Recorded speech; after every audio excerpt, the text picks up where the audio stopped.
Dia Provost Karim, caro Presidente do Partido Social Democrata dos Açores, Dr.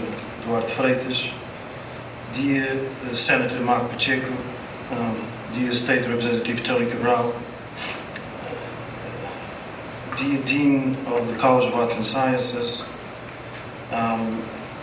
Associate Provost for Graduate Studies Tesfaye Maressi, dear members of the Executive Board of the Center for Portuguese Studies, fellow colleagues, dear members of the Center's Advisory Board, and I'm seeing here Otília and Justina Ferreira Mendes and Jim de Mello, thanks for coming.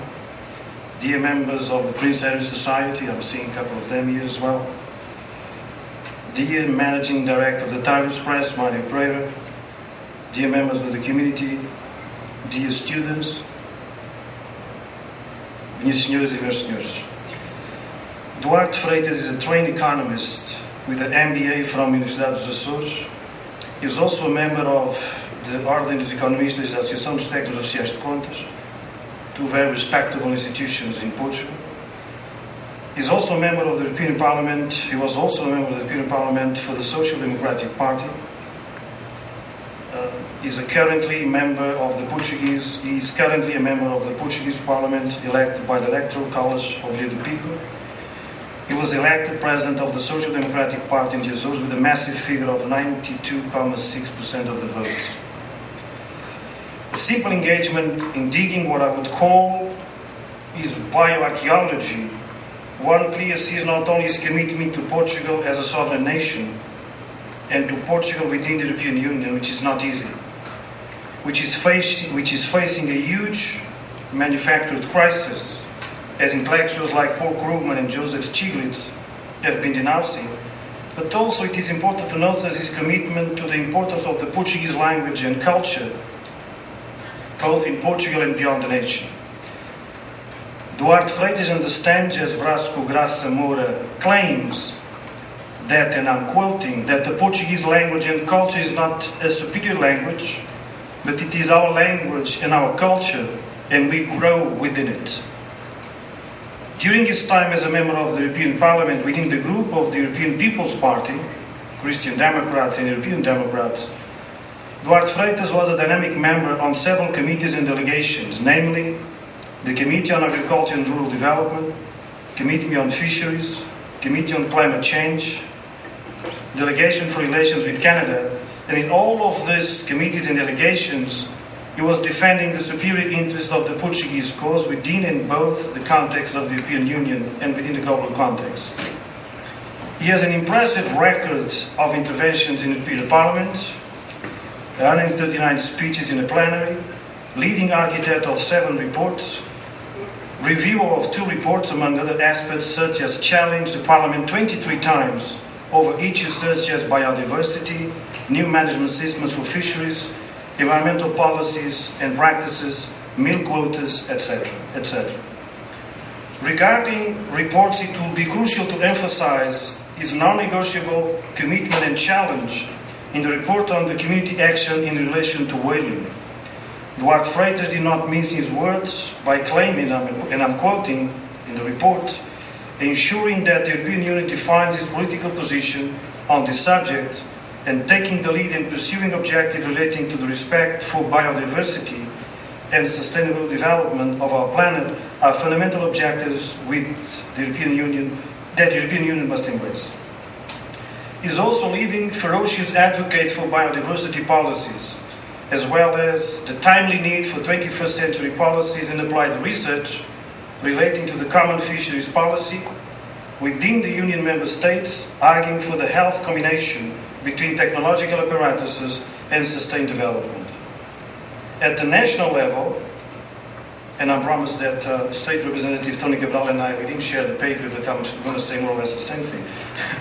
At the national level, Duarte Freitas has been a leading voice defending the values of social democracy without denying the crucial interests of his Azores.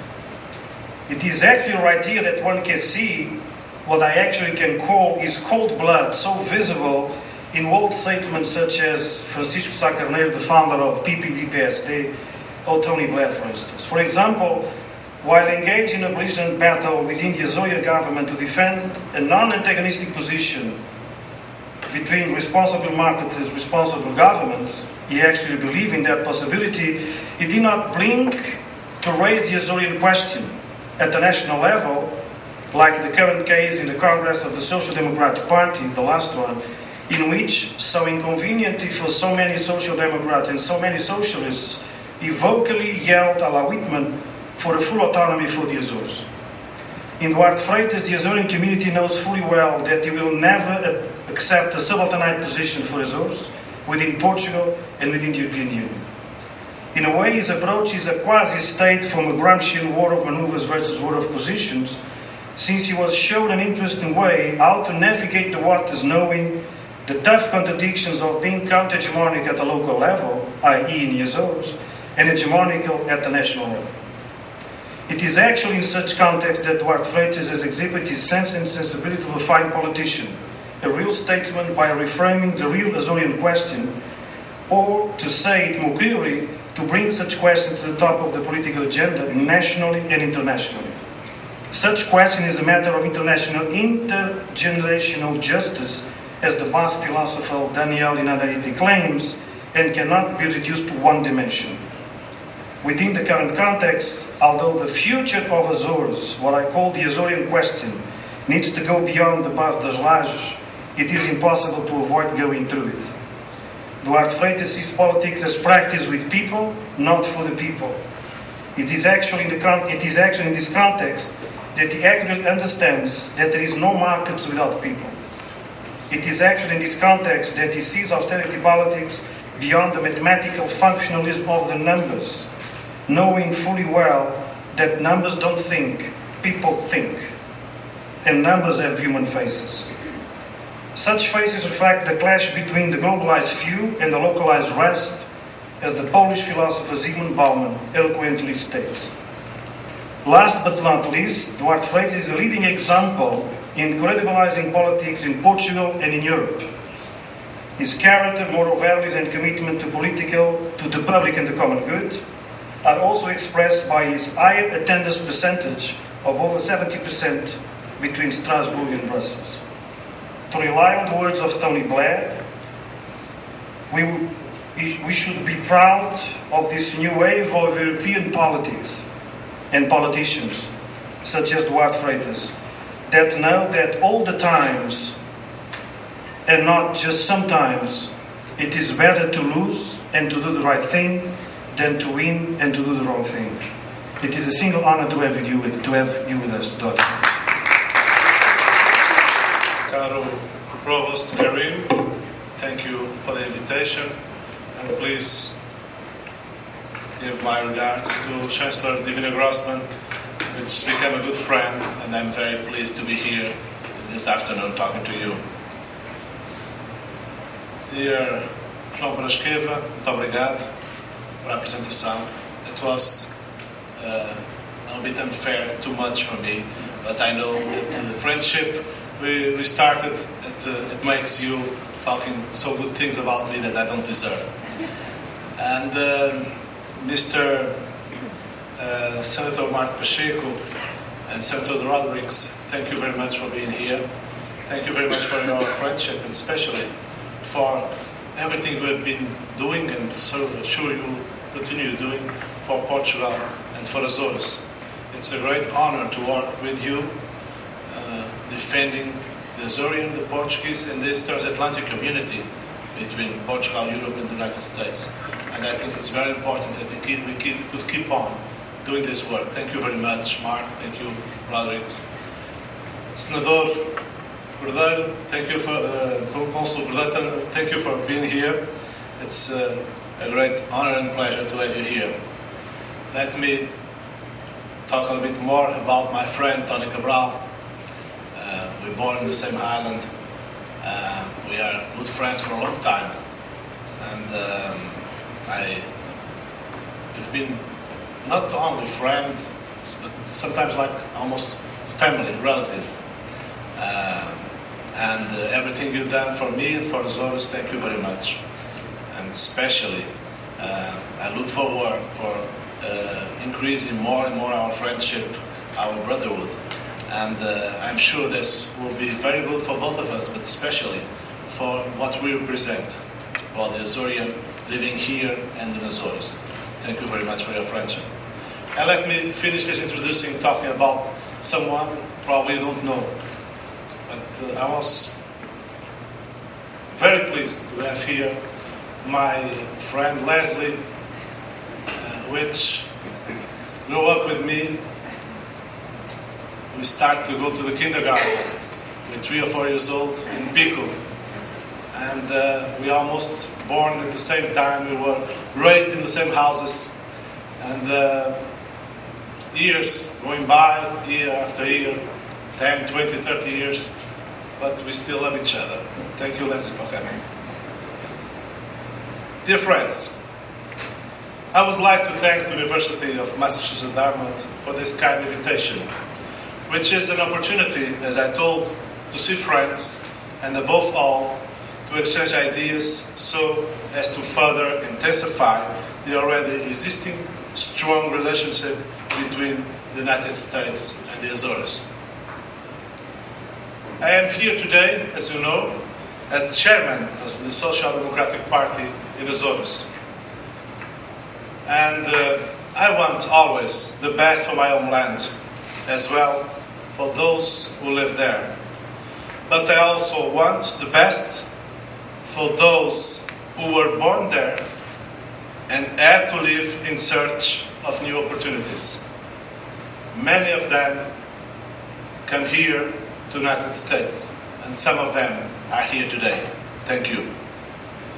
The Azores Islands are located in the heart of Northern Atlantic. They are, therefore, truly unavailable when discussing transatlantic relations. These islands were, in the 15th century, the door to the New World discovered by the Portuguese. In the 20th century, they were decisive for the Western world in the lashing of the subsea cables, providing support to seaplanes that had begun connecting Europe and America, operating as a secure base for allied troops that had won the war in Atlantic, and even as an aircraft carrier at the time of the Cold War. And forgive me for my English, it's not so good, but I will try to do everything in English. I hope you can forgive me. Today, many Azoreans and their descendants are living in the United States and Canada. In fact, they outnumber those still living in Azores Islands by 4 to 1. I mean, there is 250,000 Azorean living in Azores, and there is 1 million Azorean living in the United States and Canada. But the ones who live in Azores, or the ones who lived here, we are all Azoreans, and I think we are all proud Portuguese too. But in fact, I think we are almost like an Atlantic species, deeply rooted in the sea, with stretched out arms connecting the two sides of the Atlantic. Therefore, I intend to address the link between the European Union and the Americas, standing here as an Azorean, but also as a man of the sea. The sea was always been more like a way than an obstacle for us, uniting rather than separating the two sides. At a time when political and economic forces have their stage increasingly in Pacific, we must look at the Atlantic as a place where still much of humanity's futures can and should be played out. Our world, the Western world, remains the beacon of democracy, of human rights, and of social and environmental standards. We should never forget. We are still a source of inspiration for hundreds of millions of people. And this world of ours, however old it may be, has to have a future. For the problems it may have had, all the problems it may have had, it must have solutions.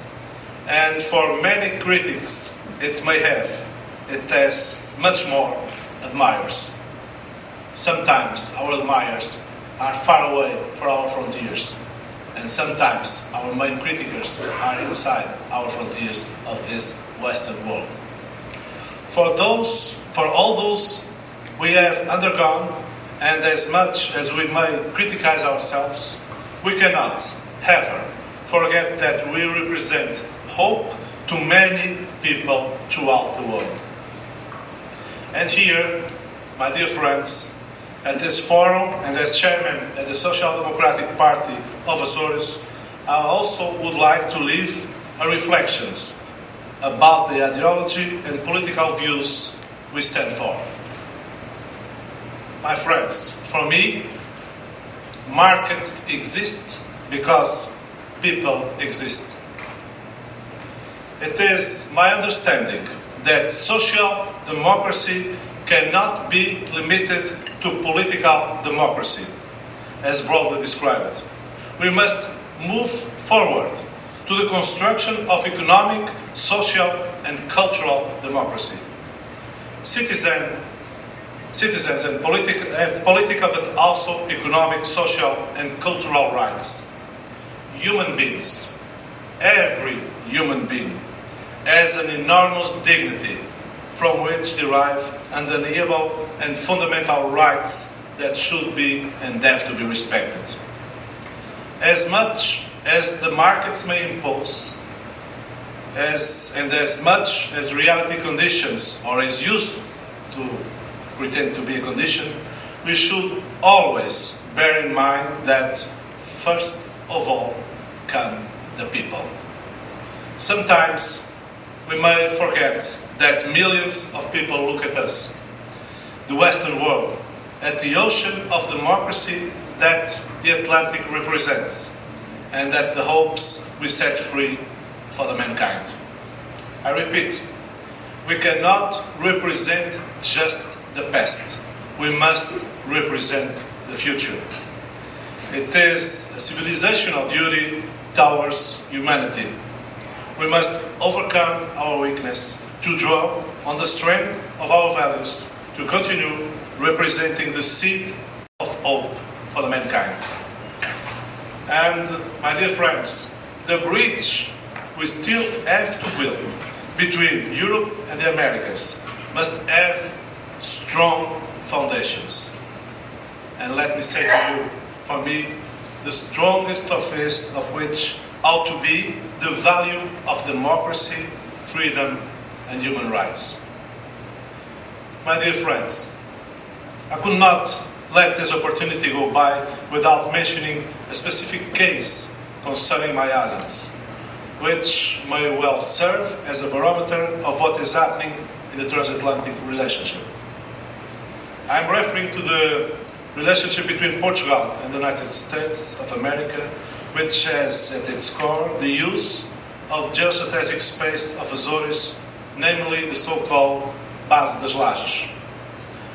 We have here an example of how we need to strengthen the ties that unite the two sides of the Atlantic, preventing the intrusion of strangers in a relationship that has centuries of history and that should aim a long-lasting existence. The importance and the development of Lajes military base, which has created in the context of the Second World War, is associated with the influence of the Azores Islands in the control of the North Atlantic region.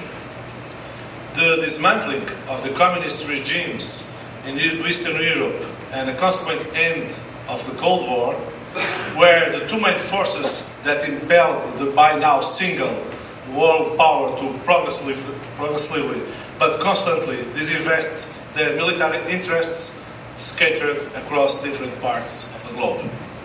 The Lajes military base did not escape this goal And thus, we have witnessed the successive disinvestment with the resulting loss of jobs directly or indirectly linked to the American military complex on Terceira Island.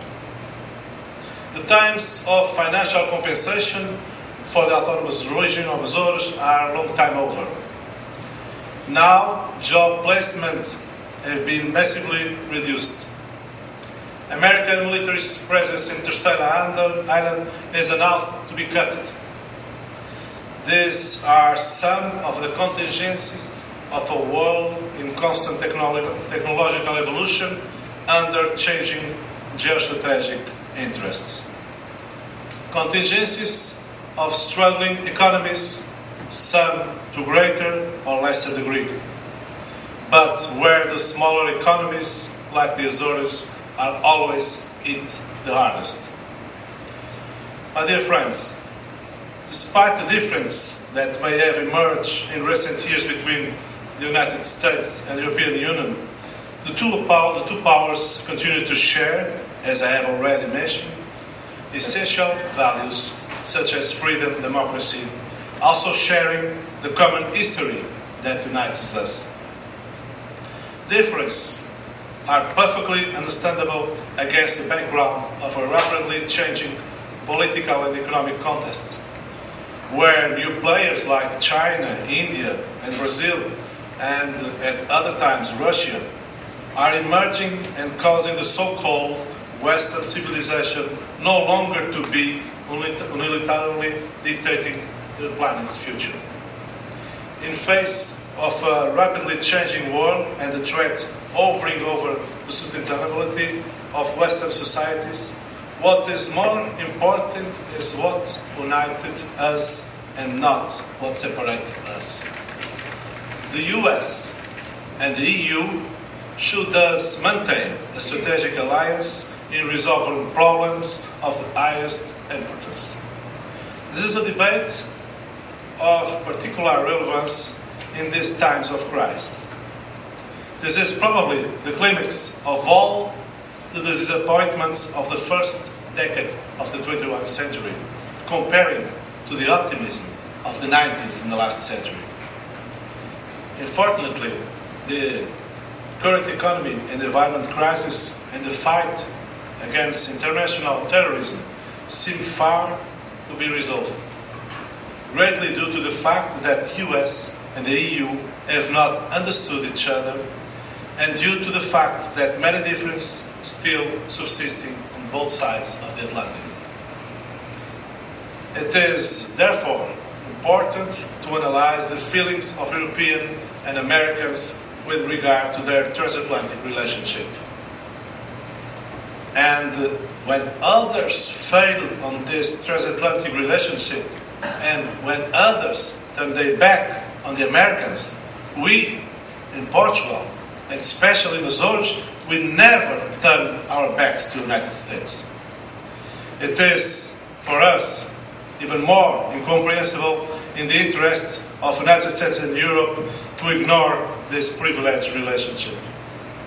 Fortunately, some of the US leaders, some of them they are here, and I talked about them already, understand the situation, and they are working hard here in New Bedford, in Massachusetts, in Providence, in Washington. They are working hard to keep this relation that has the Azores Islands in the middle. Thank you again. In Europe, there are also many who don't want the Azores to end their essential role in the geopolitics of the Atlantic, because we may be facing new challenge in the new Russian neighbors, as we've been seeing last weeks, in the fight of terrorism, or in the increasing relationship with Africa. If in the 15th and 16th century our centrality was useful in the construction of the new world, we could now provide a different contribution through a new kind of centrality, given our utmost integration on all levels in this place we call the Western world.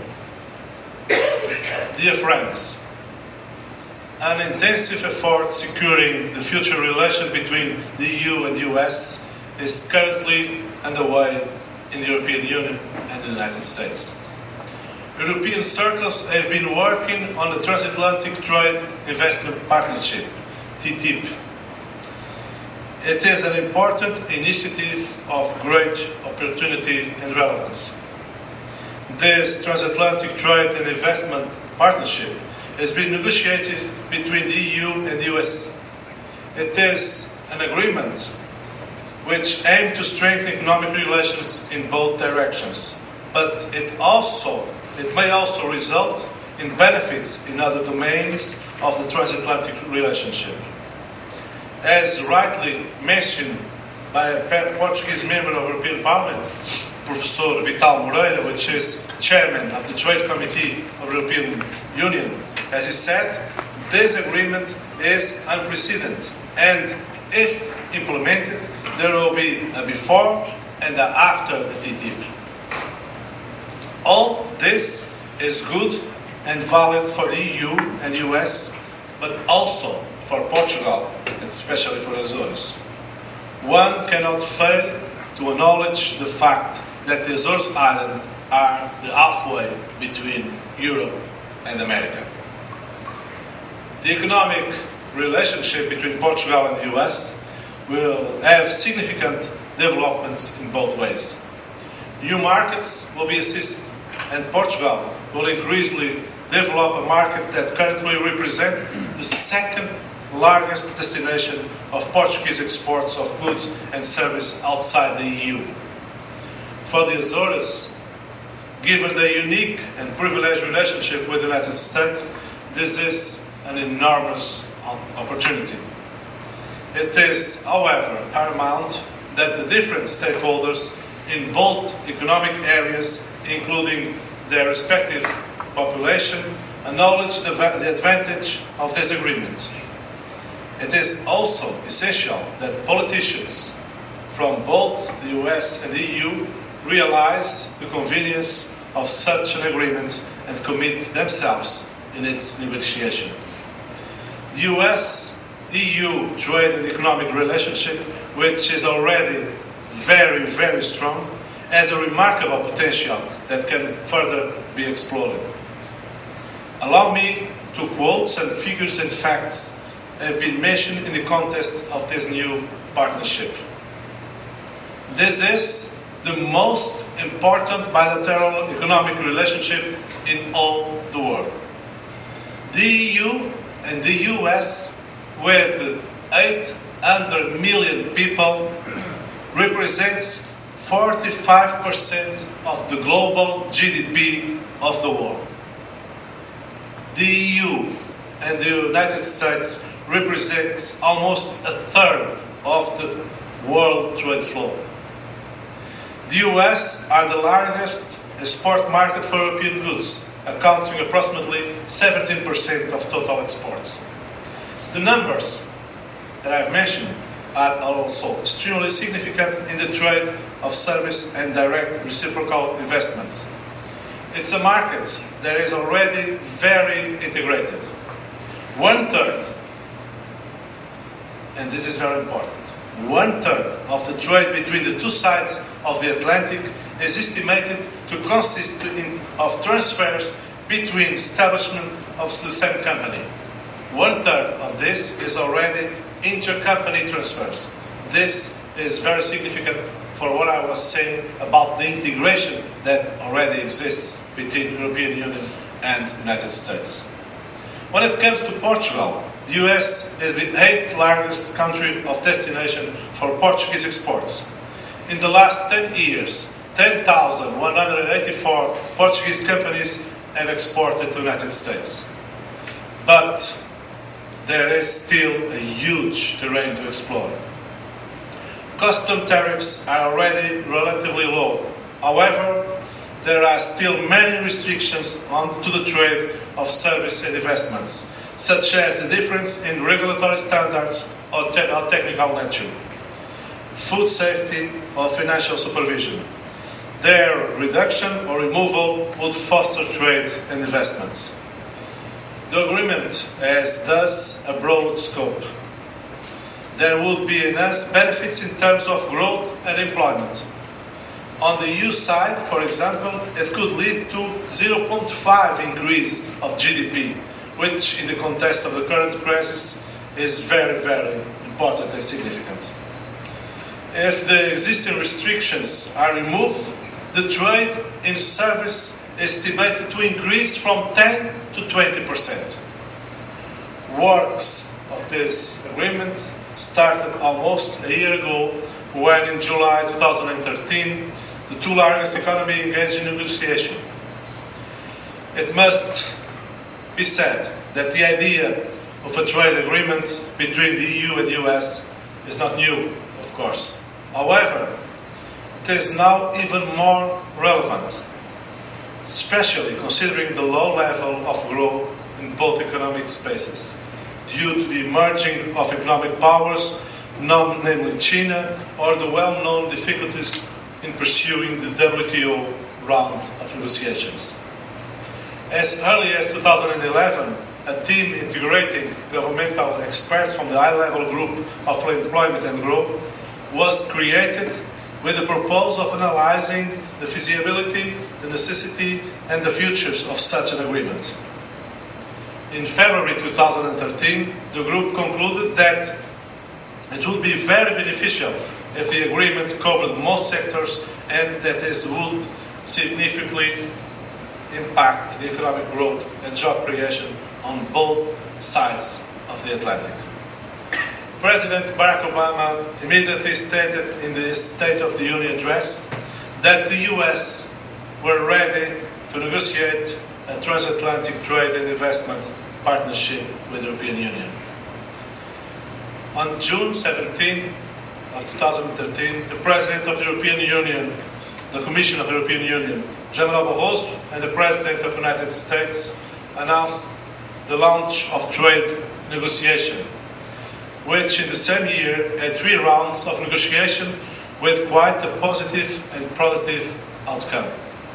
The first in Washington, D.C. from July 8 to 12. The second in Brussels from November 11 to 15. And the third again in Washington, D.C. from December 16 to December 20. After an assessment of negotiation earlier this year by the European External Trade Commissioner Karel de Gucht and by the US Trade Representative Michael Froman, the EU and the US conducted the 4th round of negotiations in Brussels, which took place this month, March, from the 10th to the 14th. So we are talking here completely up to date on the case of this negotiation. This last round of 2 weeks ago had a special focus on the role of small and medium-sized enterprises under the agreement. Indeed, these enterprises are very important, being responsible for about 2/3 of the total number of jobs created in the private sector in the European Union. Their weight is equally crucial in the US, so they can give a significant contribution to the job creation and economic growth on both sides of the Atlantic. The commitment by the US and the EU to pursue this negotiation have been restated when it was being established that a new round will take place before summer, this time again in Washington, D.C. There is no target date to conclude the negotiation, but the whole process may be finished by the beginning of 2015. The final decision should be taken after the US midterm elections. This trade and investment agreement will be a real game changer, as the Portuguese MEP Vital Moreira mentioned and that I talk about. This classification stems from several features. It differs from other trade agreements. It is the broadest and the most thorough commercial and investment agreement ever negotiated. It does not limit itself to the removal of import duties. its goal is also a special regulatory convergency. It will create a transatlantic market for goods, service and investment, establishing the joint leadership of the EU and the US in the liberalization and regulation of international trade, timely addressing the challenge brought about the emerging powers. It may also have side effects on the third countries. We are speaking on a potential diversion of trade and investment flows in favor of the transatlantic relationship. For example, let us see what can arise from the European access to the US energy. And we know from the last weeks what the importance this has in all the international balance of powers. Europe cannot be in the hands of Putin for much longer. The world would not be safe if Europe is in the hands of Putin, as we well saw in the last weeks. This is a case very up-to-date, relating all the influence this agreement can have in all the world. The US natural gas, with a price 3 times lower than the EU, could reduce EU expenditure with energy imports. This could alter the EU typical dependence on this field, with all the political consequences this could have. This agreement represents a market over 800 million consumers, and with a good expenditure power in each of these consumers, with largely unified regulatory standards which could facilitate trade with third countries, particularly with the emerging powers. Lastly, it may help address the obstacles to the advance of multilateral negotiation at WTO level, creating new possibilities dynamic in the global system of international trade. Although both sides have very much to gain, it is reasonable to think that not everything is going to be easy on this negotiation. There are differences at various levels, which imply the political support, mutual respect, and a different and innovative approach. As in everything, in order to be successful, the agreement must provide solutions that prove themselves satisfactory for both sides. For that to happen, EU and the US companies, but also and especially the workers, and as well, especially the consumers and the citizens, they must stand to benefits from the negotiation conditions. The success of the negotiation strongly depends on the will and determination of the political players, and must rely on the support as well as contribution from the various stakeholders in both markets. It is therefore essential to ensure full information and transparency. That's why it's important, I think, for us to be here today talking about this too.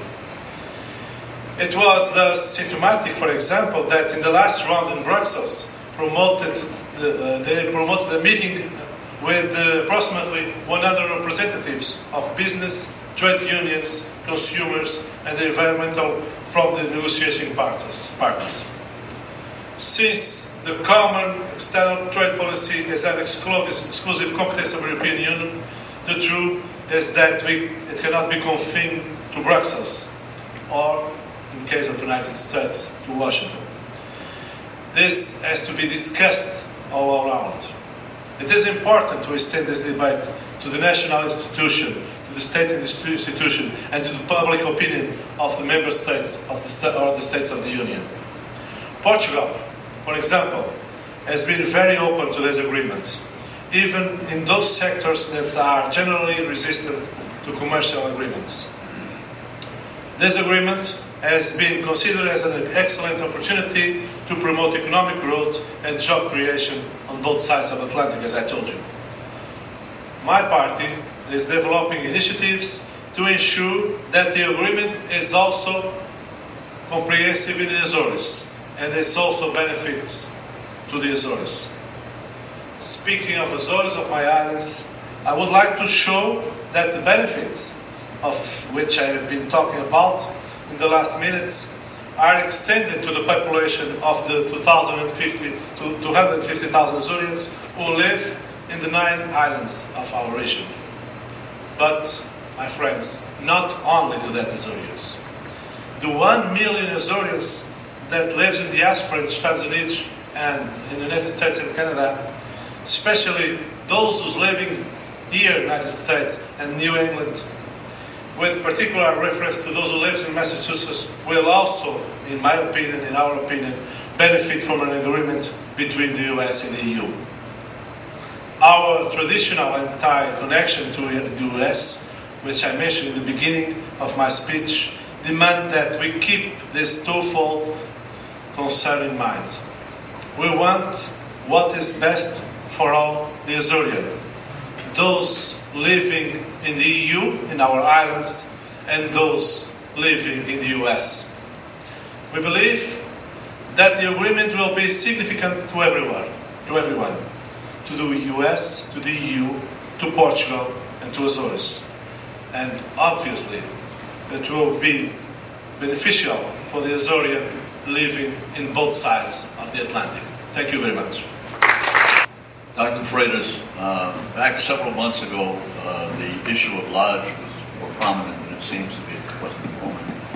Could you talk a little bit about the survey for alternative use of lodge that was being conducted by the Azores, where that stands, and what the next steps are? Thank you very much. It's true. This largest problem has been a big issue the last month. And as I told, we won a battle, not the war.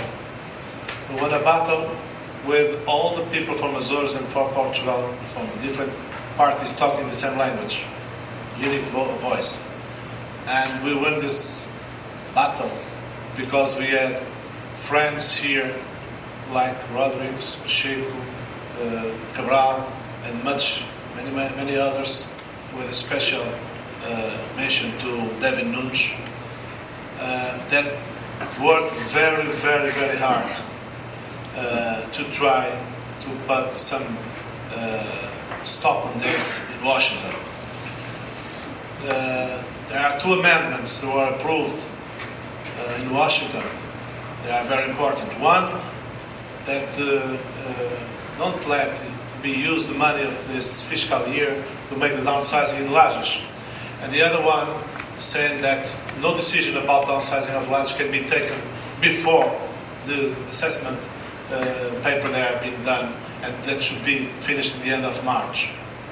Well, this makes us gain some time and put some rethinking about all this process. But as I told you, it was only a battle. It was a very important battle, which the Azorian Portugal have to thanks to all of you in the community that support all this. The community itself and the political representatives of the community here in the United States. I was here in October in Boston and Washington talking about this. And I had some doubts if we could win this battle. But it was interesting to see that politics works when we try harder, when we all talk the same in a unique voice in the United States, in Portugal, in Azores. And despite the war is far from being won, I think the last weeks, the last month, but brought something new in all this. I don't know what the Washington is going to do about the assessment that was being done, and that should be finished in the end of March. Now they are saying it will be in the end of April. But I think they have to rethink about all this. After what happened in Crimea and Ukraine, I think the United States and Europe, they have to rethink about all this. And that can give another opportunity for largest field, for large base. And there are some other approaches that can be brought, like the new AFRICOM, new command of Africa for the American forces. So we have a lot to work, but I still have hope, especially with this strong, I feel, talking in the same voice. All the Azorean United States in Azores, in Lisbon. And because, let me address this to you, it's not only, of course, this economy, of course it will be a huge impact in Terceira Island and in Azores if the downsizing is made. It's huge impact, economic, social. But there is another impact. I don't think there are many places all around the world where the Americans are so much welcomed in Azores. I don't think there are many places. And for us, it hurts a little bit that the Americans still have 16 bases in Germany. And the one they almost want to close is in Azores. When, some years ago, all the bases were closed for the Americans, when they have to put forces in Israel, the one was open, always, was Azores in Portugal. And of course, the generals, they have their strategies, they have their feelings, they like more one thing, more one place than other places. But I think it's still the politics that should rule. It's still the politics that should rule. And that's why I address to all of you another words for asking you to keep on being strong in Washington, in Boston, everywhere. Try on the political field, not on the military. On the political field, try to stop that decision and try to make the generals see that politics commands first, and second, that in politics there are some values that we should never turn our backs on. One of that is loyalty. And I think, again, that no one is so loyal to America as Portugal or Azores. And this is an asset in our world today. And this is what I want to address to you and to ask you for being strong on this cause, on this war. To win the next battles and then to win this war of keep the ties strong between Portugal, Azores and the United States. Because, let me say this to you, I heard this for the first time, sadly, for the first time. I heard in Azores, well, if they want downsizing, they go home. I never thought to listen to this in Azores. And I don't want to listen anymore. So we can do all together an effort to stop this.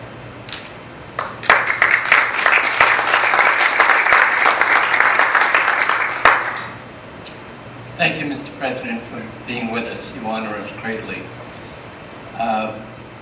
Basically, I was going to ask you perhaps a broader question than you've been addressing.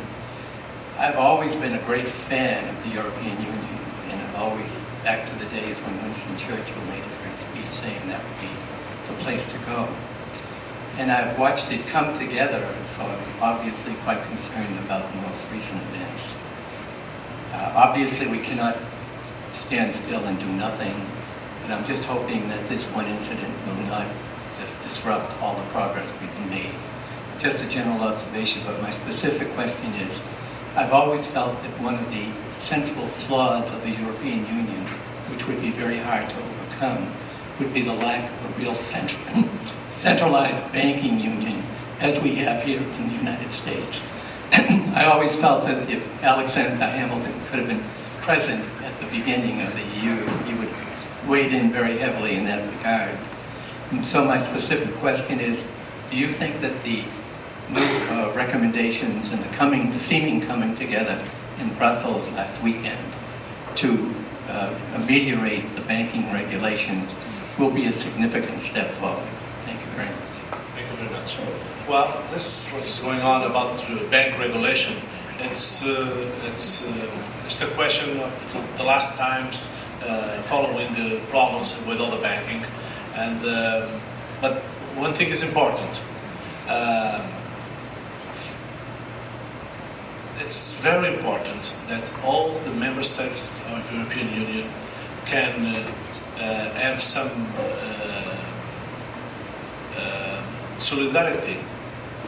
But this cannot be only solidarity, just the word. And cannot be only from asking Germany to help the others. Each member state has to help themselves. My country, we made mistakes. We are paying now. Greece made mistakes. They are paying now. Of course, we should ask and we deserve the solidarity of other countries. But it's very important that we can accomplish and give back this solidarity with results. And this regulations for the banking is very important because for never happen again what happened. But let me address you something that probably the new generation probably here you don't feel the importance of European Union. The European Union is banking, it's financial, it's politics. But let me say to you, for me, what I've learned as European citizen that I am now is that European Union, more than politics, more than banking, is a community of values. That's what is EU for me. And we are the beacon of democracy, human rights, environment standards. And nowadays, everybody is natural. There is peace. Europe lived in its history the biggest period with peace and progress.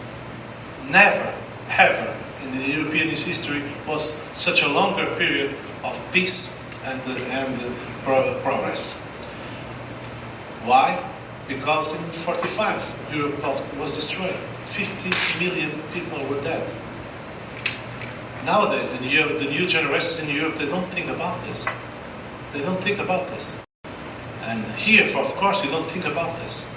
But I don't live that period. But I testify some people who lived. My president of the European Parliament, when I was there, Hans-Gert Pöttering, lost his father in the last days of the Second World War. The first speech he did as president of the Parliament was remembering this. And he was talking in Strasbourg, the middle of all the conflicts between France and Germany. This has no price. But unfortunately, it's very difficult to explain this to the new generations. They have everything is given. So it's a defeat for all of us, especially the politicians, to explain the importance of the European Union. And I repeat, it's politics, it's economic, it's social, it's banking, all that. But it's especially democracy, peace, and human rights. That's what European Union is for me. And that's what America represents for many people around the world. That's why I was trying to address to you. And this transatlantic community,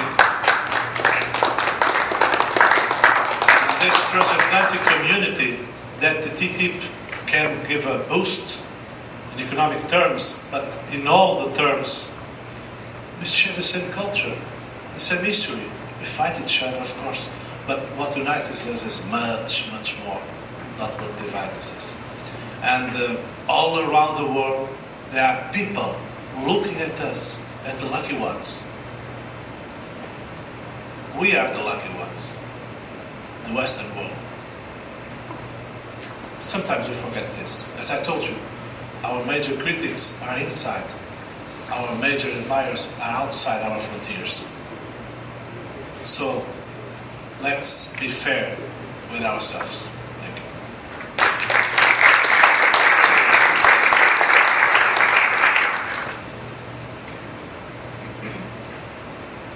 Boa tarde.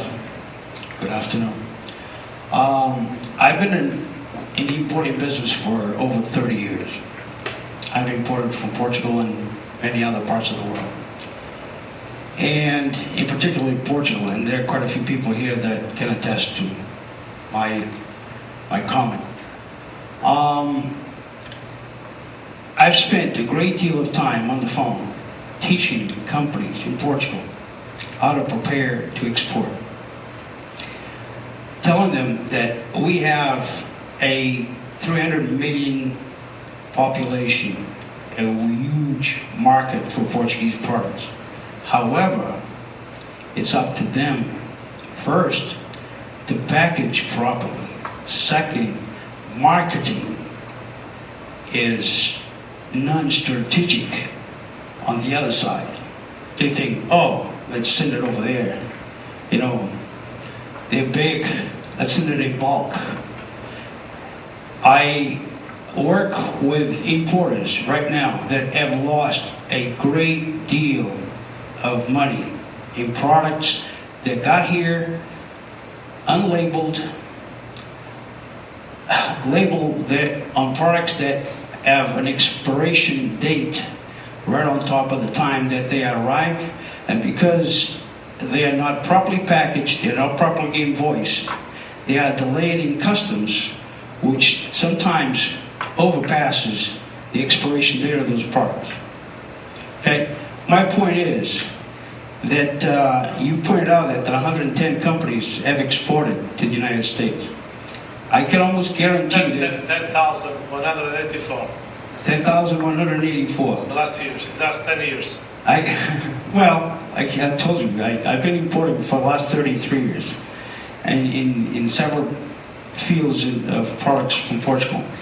And I have systematically spent time teaching people how to export to the United States of America, how to properly package and how to properly label. And I tell you, and there are people in here that can attest to what I'm telling you. There are importers within 10 miles of where I'm standing that have lost a great deal of money on products that they had to dump. The customs have to come in and pick up the product and take it to the trash because they were, again, properly invoiced, improperly invoiced, improperly packaged, and with expiration dates on especially on food products. Lack of professional presentation is a great deal of a problem that they have there. And they can export more. I just mentioned we have 300 million people here. And there are a lot more products that can be exported. But the product has to be properly packaged and properly marketed. Other countries do better.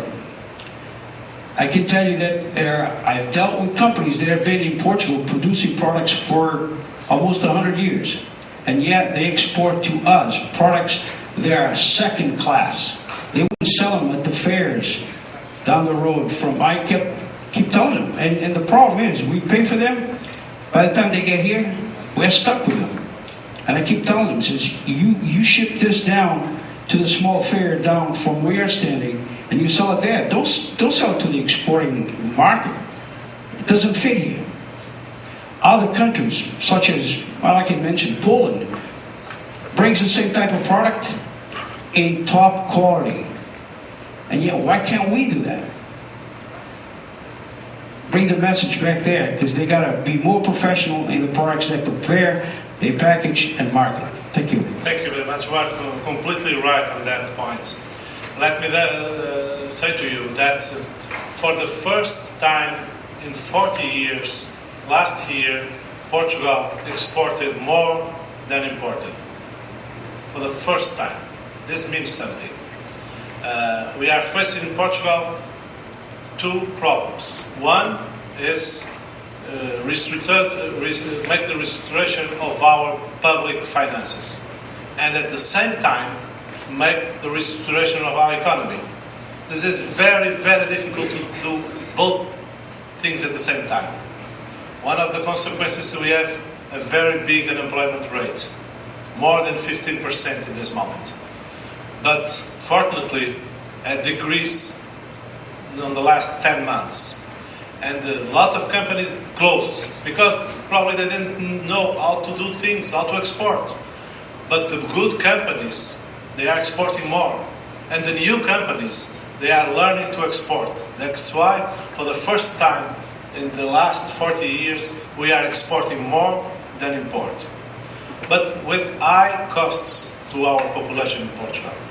The taxes rise, the salaries get down. For what? For maintain the public deficit annual low, and we have a lot to do. Even after we put our annual deficit low on the 3%, we have a lot of years to decrease our public debt. That in this moment is about 120% of our GDP. In 2005, our public debt was 59% of the GDP. And since 1974, we have always deficits year after year. And till 2005, arrived to 59% of the GDP. In 5 or 6 years, to 2012, double. In 2011, it was 111% of the GDP. That's when Portugal hit the head in the wall. And the bank said no more money for Portugal. And then that was when the time of the bailout by the Troika. And now we have been under strong austerity with difficult measures. The government made some good measures, some bad measures, but there was no alternative till now. And for the next years, there will be no alternative. Because after we keep our annual deficit under the 3%, we have to reduce our public debt till the 60% of our GDP. So this will take long. This will take long. It will be very difficult. And the only solution is that our companies produce more, export more, and export better. That's the solution for Portugal. We are facing very big defeats. We are winning. We are winning. There are a lot of companies, a lot of families, they are suffering very, very much, very much. But we made some wrong politics. Now we are paying the price. But the wrong politics is in the hands of the politics. Paying the price is the people. That's the problem. But we have no alternative. I hope we achieve to the day that our country rises head again, and that we should never listen to histories like you told us, and that we can export. But let me say to you, to finish the answer, the TTP is that too. Because the TTP, is not for the rates, the tax, the trade rates, because they are already very low. It's about regulations and standards. That's the important thing. And you can imagine, Ford produces cars here in the United States that has not that don't accomplish the regulations of Europe. And the same company, Ford, produces cars in the United Kingdom that cannot be sold in the United States. This is nonsense. This is not going to be easy, because it's much more easier probably to move the rates of the trade. That's a law. This is more complicated, and there's a lot of details that have been solved. But as the product that you import, a lot of other has to try to be the same regulation, and that will facilitate much more the business and the export and imports.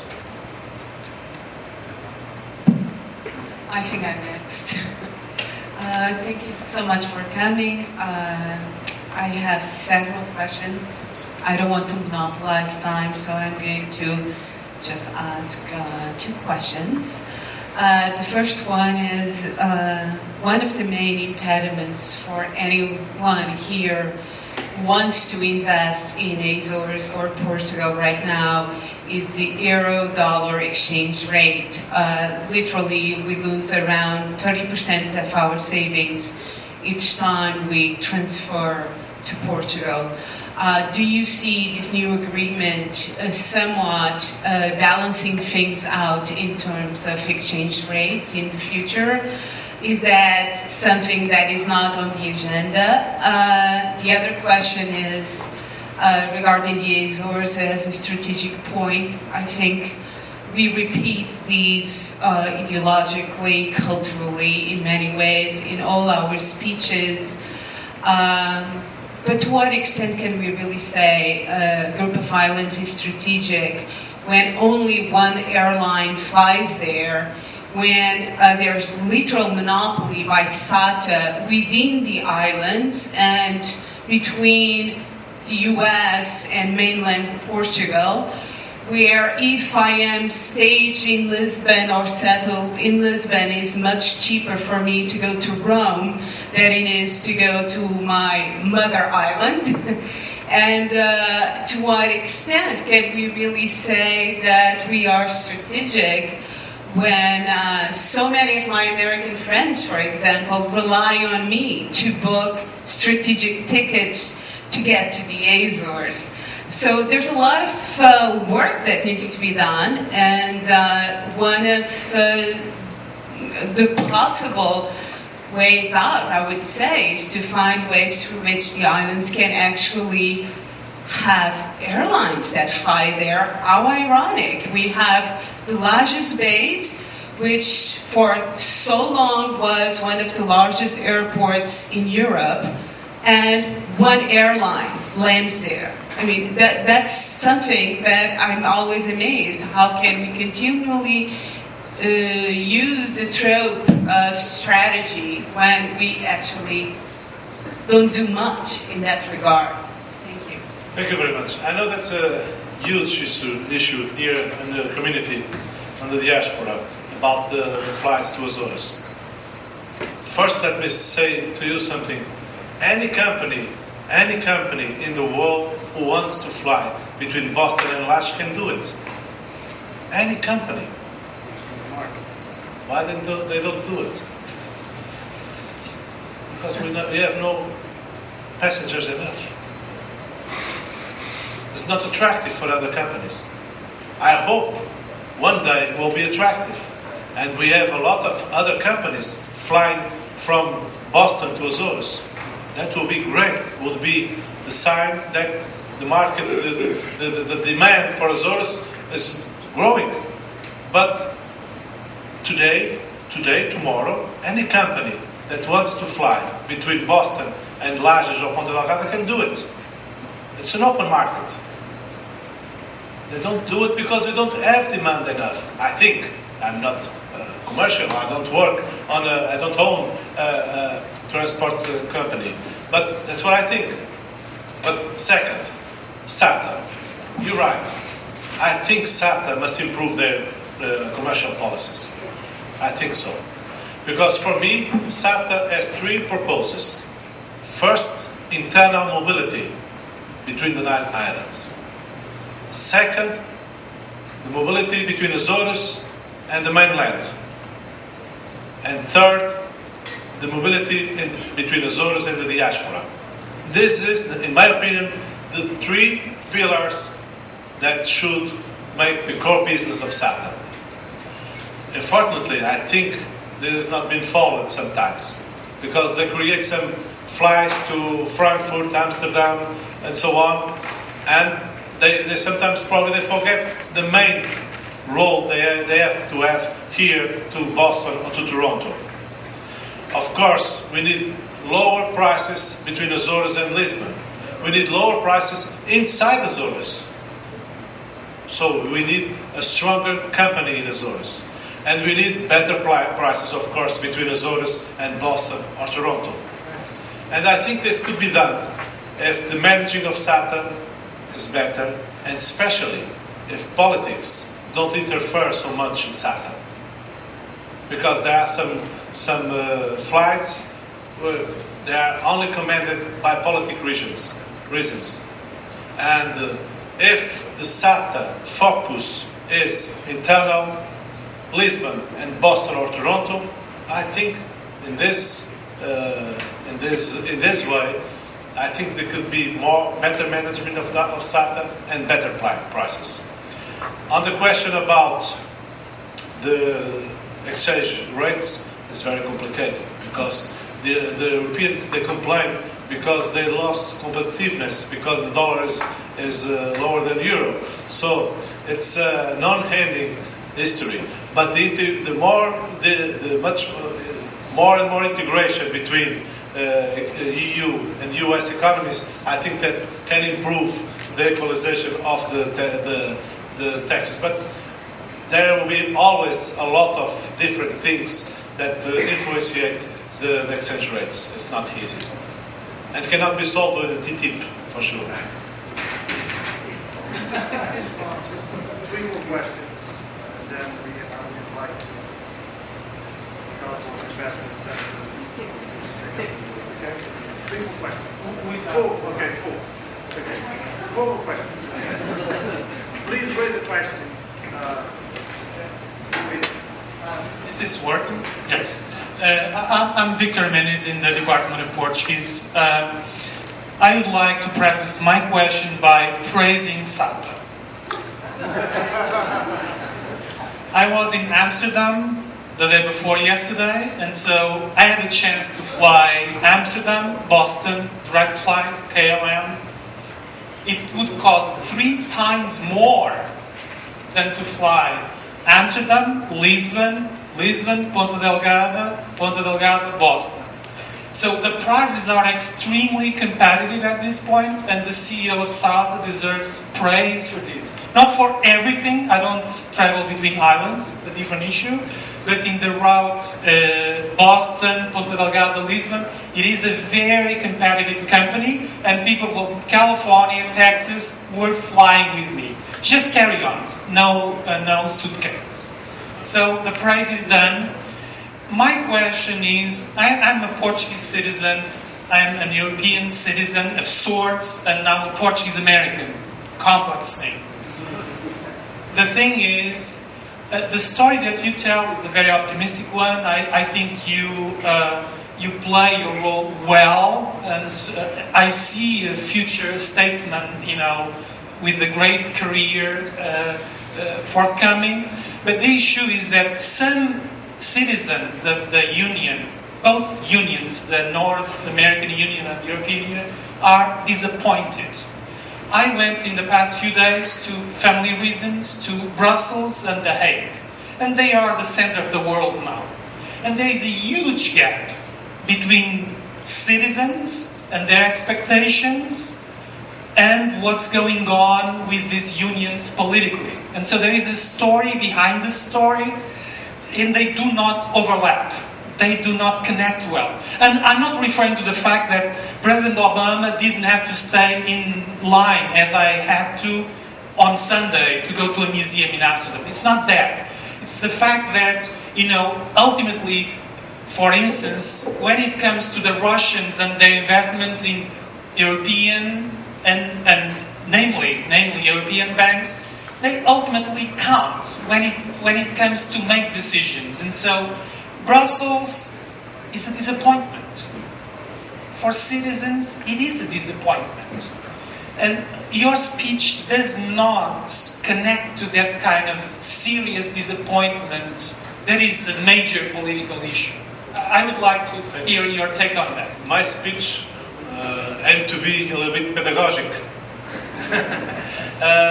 Because we have to do that. There's a major, almost a crime on some politics, especially the populists. There is every problem they point at Brussels. every solution they point to themselves. This is one of the biggest problems. I saw in my islands, in my countries, when there is a problem, they point it's Brussels. When they inaugurated a school, paid with 85% or 95% of money from Brussels, it's me who did the school. The politicians, they have big faults on this. And they have also big responsibilities when they don't have politics to answer to the youth and to the unemployment rates in the youth. In Portugal, we have 40% of youth unemployment. In Azores, we have more than 50% of youth unemployment. These are the young people who don't know why Europe was built. This is the people that we talk about the war and the peace and the progress. They don't care. They want a solution.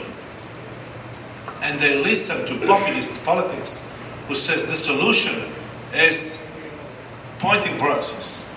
And is pointing Brussels, the problem is there. And who solve the problems, it's me. The politicians are very responsible for this.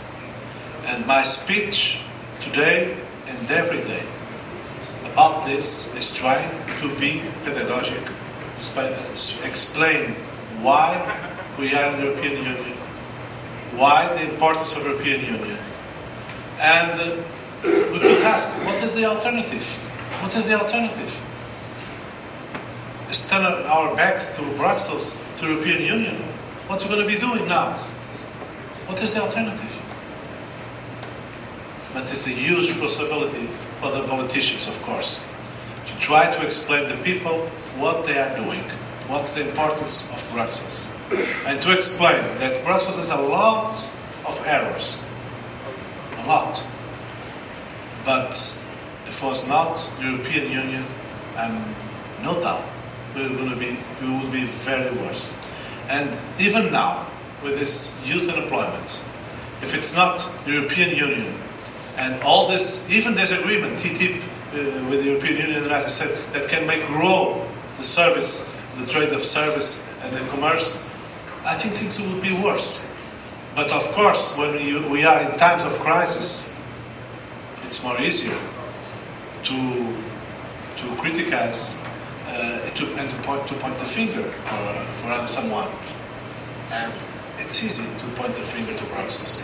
That's true. I think here in the United States, it's also easy to point the finger to Washington. I don't know. I don't know quite well, but I can imagine that too. And of course, Washington has a lot of faults, and Brussels too. What can we do? I think we have to find the solutions on this way we did and we are doing, knowing that in crisis and with such a big unemployment, especially in the youth, we have to rush the answers, because if not, the populism grow. See what's happening in France. See what's happening in France.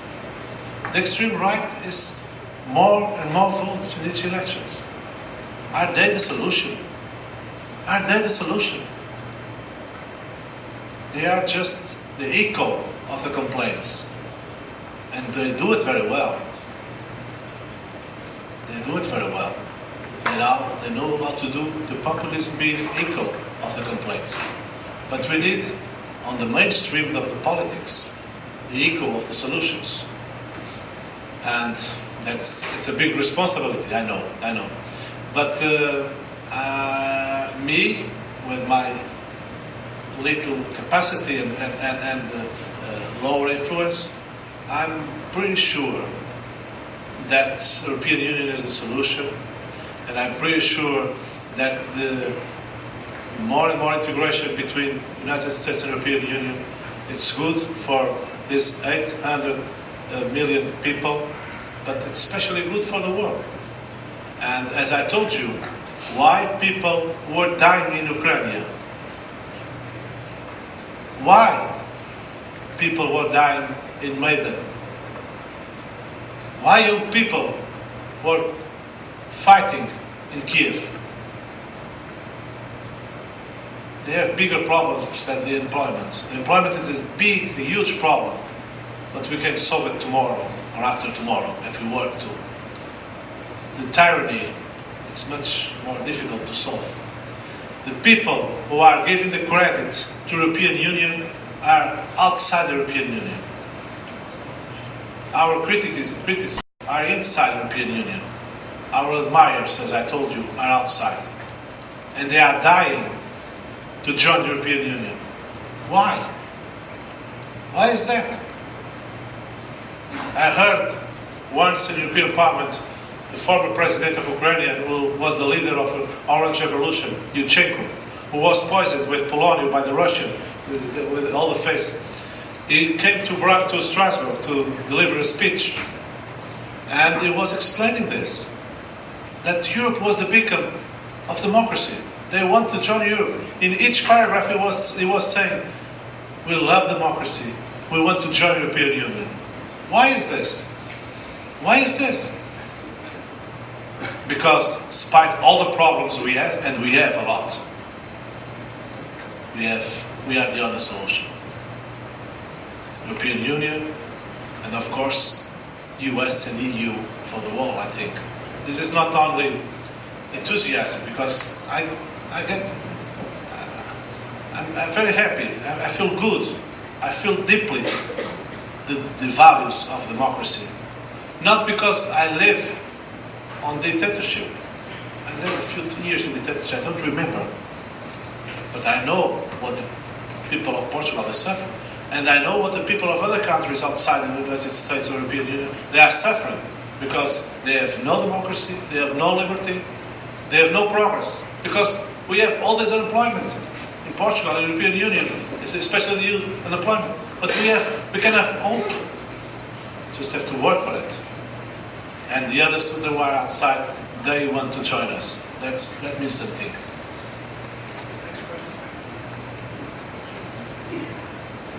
This is a political question.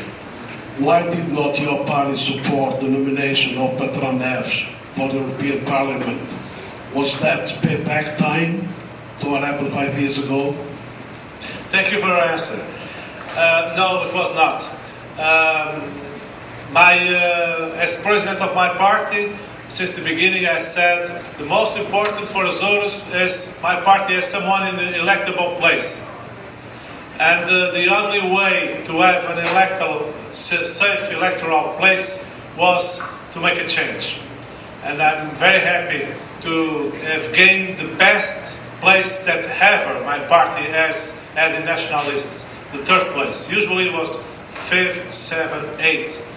To get this third place, it was we had to make a change.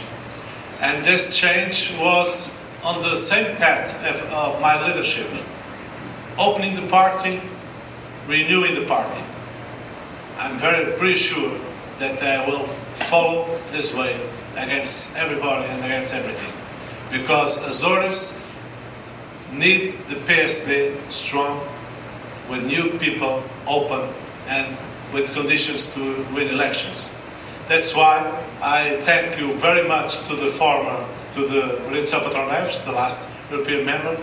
And I can speak with all the property about this, as you well know.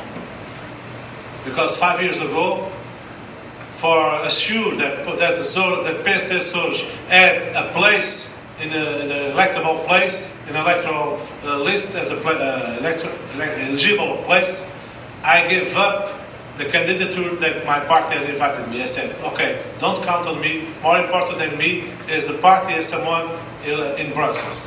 This time was the same. So I'm the person with more property to talk about this and to do what I did. To assure that the PSD Azores had someone in a place perfectly electable on the national list. And we get the best place of ever, and probably the best place we will never, ever get. So I'm very happy too, because I gave the possibility to a young lady, very strongly, who's going to do a beautiful place in the European Parliament, supporting the Azores causes and the Portuguese causes. My name is Judith and I've been working with our community the past 3 years. From what I'm seeing is Portugal treats very bad the non-residents paying taxes. It's very hard for Portuguese or American with relations to Portugal to make an investment. For instance, the real estate, because when we resell the capital gains for people that are not resident in Portugal, we have to pay 28% of the full amount, and the resident in Portugal pays half on the profit. I think one of our goals should be to create a lobby in Lisbon in order to change the law and to stay with the same standards for residents and non-residents, because a lot of people, including the United States and Canada, from our community, loves Azores. And there is a huge link to the islands, and our country treats it like we are the second position. We do need the support of our population to be treated equally. I'm a lawyer, I'm a Portuguese lawyer, and I've been working with Canada and the United States for the past 3 years, and I've been taking a lot of people to Azores to buy houses, and especially inheritances, and when it comes to the time of paying back, it's too hard, and with the rate of dollars, we are talking about 60% of the profits goes to our government. And these people love Azores as well as me. Thank you very much. You're right. I think it's a little bit unfair that condition of the taxation for the foreigners and for the residents in Azores or in Portugal. But I think in the middle run that will be all different, because after this crisis we are starting to make the restoration of all our tax system, and I hope that could be changed in the near future. That's all I can do now, and all I can say now. But I think you are right. You are right. So fair. Dr. Freitas, one last question, I think, is before you. You are correct that any airline could go and fly to the Azores at any point in time. There is open sky policy. However, the present airline, SATA, is government subsidized so that they never lose money. Now, what private airline do you know that would want to fly and they're going to compete against an airline that gets subsidized by the people there, and you don't get that subsidy? You're right. The problem is that the subsidies of SATA probably are not for this link between Boston or Toronto and São Miguel or Terceira. SATA get a lot of subsidies to the internal market and to Lisbon. The regional budget gives support for the internal market in Azores, and the national budget gives support to the links between Azores and Lisbon. For the links, all the other links is not supposed to be with public subsidies, and therefore I think in these markets I think SATA has to do more than this, but especially I think SATA has to put themselves, as I told, in their core business inside Azores to Lisbon and to Toronto and Boston. And if SATA will be, if it has this commercial project, I think prices can be better. I hope one day, if I'm going to be president of a regional government, that will be one of my goals. But I cannot make promises saying that the price is going to be lower. But I can promise that with me, SATA will have dedication, absolute dedication to his core business, not to another kind of links they sometimes do. Fine. My name is João Pacheco, and this is the last question, and it's about SATA. First of all, as a representative of the Portuguese community in the United States, and particularly in New England, I have a recommendation for the Center of Portuguese Studies that in the future, Portuguese events have a Portuguese flag next to the United States flag.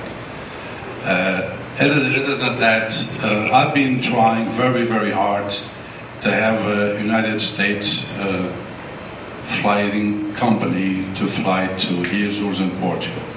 I have met with some Portuguese American politicians that are present, and I finally found a US Air that flies from North Carolina to Lisbon, direct flights, and I wanted to convince them to stop in Boston, Ponta Delgado, and Lisbon. And I also told them that the Portuguese population is 10 million, because no company is going to fly to the Azores with 250,000 people. The question is, when I had a meeting in May with the president of the Azores, he told me the skies were open, and any company that flies to the Azores to benefit the Azorians and the Portuguese, this is the company that we want. Fine, the open skies. Now, USA, if it stops in Boston and Ponta Delgada, he cannot transport Portuguese passengers from Ponta Delgada to Lisbon. So, this is not an open sky. So, USA has to come back from Ponta Delgada and Boston. So I don't know, and I hope that if you're elected in 2016, that one of your priorities is to lower fares, because lowering fares, the tourism is going to grow in the Azores. More people are going there, and at this moment we only have SATA, and the Portuguese people from the mainland Portugal fly, rather than go to New Jersey and on top to Lisbon, 60% of the passengers are originally from mainland Portugal. You go to Boston in this area. So this is one of your objects in 2016, lower the fares for the Azores. Thank you very much. And have a safe trip back. Thank you very much. That would be one of my main goals in 2015 if I win the elections. To get better rates, better prices for internal flights in Azores to Lisbon and to the diaspora. That's going to be one of my main goals. But honestly, I cannot make promises saying that it's going to be like. First, we have to see how are the accounting of SATA. I'm very concerned about that. I have some information that made me more and more concerned. And SATA, for example, has to think about their long-range equipments. The equipments they are flying to Boston, they are old. They have the highest standards of safe, of course, because SATA has the highest standards of safe. But this costs money with such an old equipment. In defining the core business for the future, this will have to be put on the table. One of the things that I want to explain to you about the other companies that cannot take passengers between São Miguel and Lisbon, as far as I know, they cannot take new passengers. They cannot take new passengers. They cannot take passengers for the flight only between São Miguel and Lisbon, because that's under public obligations. But if it's a passenger that comes from Boston but goes to Lisbon, can land in São Miguel and then go in the same flight to Lisbon, as far as I know. But they cannot take passengers only for the flight between São Miguel and Lisbon. That's the only problem. But that's not. I think that not make the fly less profitable for the companies. I think if there are some company who wants to make Boston, Ponta Delgada, Lisbon, knowing that they cannot take passengers from new passengers from Lisbon, from Ponta Delgada to Lisbon, I don't think that would be the problem for that company. I think the market for them will be Boston, Ponta Delgada, or Boston, Ponta Delgada, Lisbon. I think so. But anyway, so I think we should finish. Thank you very much for all.